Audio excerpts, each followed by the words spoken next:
Hi everybody, my name is Mariel, or at least it is on here. Um,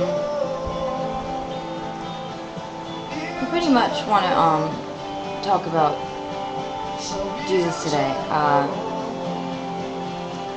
He has helped me right now. I woke up with it very, very happy this morning. There's some things that I was learning as I was looking on YouTube. And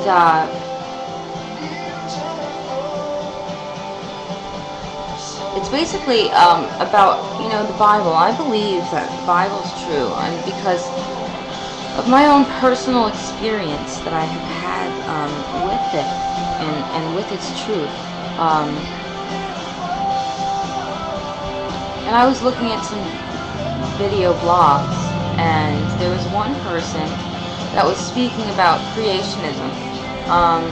So I want to bring some things to the table. Basically, creationism is science. From what he said, science is something that can be observed, it can be tested, and then it can be either proven or disproven. And so then we have this thing that people are calling science. It's called Darwin's theory of evolution. Well, first of all, you can't. This science is saying that unless you find the source of something, you can't quite date it unless you know where it came from. Now, that means how on earth are they able to date the world, right? If they don't even know where it came from. Now, they're saying that in this evolution theory, and it seems to get more and more whacked out as it evolves. They're claiming that it came from nothing. Okay, that Earth came from nothing. We came from nothing. We were an accident. Okay. Now, creationism says, look, this is interesting. This is an intelligent design, so maybe it had an intelligent creator. Now, here's where I stand. The Bible says that 1,000 years is equivalent to one day to God, and the Bible says that God created the heavens and the earth in 6 days. Okay, that would mean, according to the Bible, seeing that 1,000 years is like a day to God. That would mean that yes, the earth would be about 6,000 years old, but no, it's definitely older than 6,000 years, because it says that on the seventh day that God rested. The seventh day, that's definitely that would be equivalent to 1,000 years. But if you think about it, I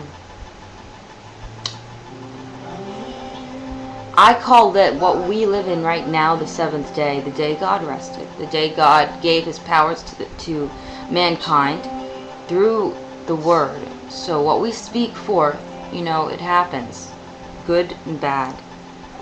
What we think, that has the power to create reality around us. If you notice that, for example, in the movies, they have things about war. They've got things about alien invasions and whatnot. Seems like I've always thought that you should be careful with the movies you make. And people are making movies about war and murder. You don't see people making movies about peace. I wonder sometimes if people made more movies about peace and taught people about God instead of what we see going around constantly, same old, same old. Now back to creationism. The Bible says that there was a flood. And the people are speculating on the other side with evolution that over like billions of years, in the rock sediments and whatnot, dinosaurs became fossilized. Well, science says that you can make a fossil just by burying it. It could take 2 weeks, not billions of years. And according to the evolutionists, of course, that it takes billions of years. And that's pretty sneaky, because when you think billions of years, you don't even want to think back. So you'd rather just take their word for it. Oh, okay, that happened. And what a big lie. Hitler said that if you tell somebody a lie long enough and loud enough, they'll believe it. And this has definitely been going on for a while. 6,000 years seems, oh my God, how, that's impossible. That's impossible. Well, not really. It's not really impossible, because there's no way to really date this earth. But the Bible does describe a flood. Before I go to the flood, I'm going to tell you also something that this kid said that I learned. That before the flood, the world was kind of different. Everything was bigger, and I'll tell you how. They did a science experiment on a cherry tomato, which is about like that big normally, but they put this in this oxygen chamber where there was much more oxygen in there than there was right now on Earth. It was like it's called a greenhouse effect to the mega. Anyway, that thing grew to be about like that big. It was a cherry tomato. So imagine, before the flood, there was another firmament, they say. So there was like a greenhouse effect. It was more tropical, and everything was bigger. They, if you look up dinosaurs walked with man on, just Google it, you'll see that they have proof now that men and dinosaurs, they walk together. But men were giants. They were huge, just like the dinosaurs. And that would be possible because if there was truly this greenhouse effect before the flood, then that would be possible. And evolutionists, again, they have no real facts to back up what they say about this happening over billions of years and it being. That's not how you make fossils. So think about it. God causes a whole flood, and if you look at a picture of the world, you could see most of its water anyway, so it wouldn't really be that hard if it rained for 40 days and 40 nights for it to pretty much flood the world. So, of course, all at once, all the dinosaurs existed at once. Look it up. They've got more proof now that they all existed at one time. Yeah, they got buried in the water. That totally makes sense. Okay? So, how on earth are you all going to say that the Bible is a fallacy when it's backed up with truth, not just theory?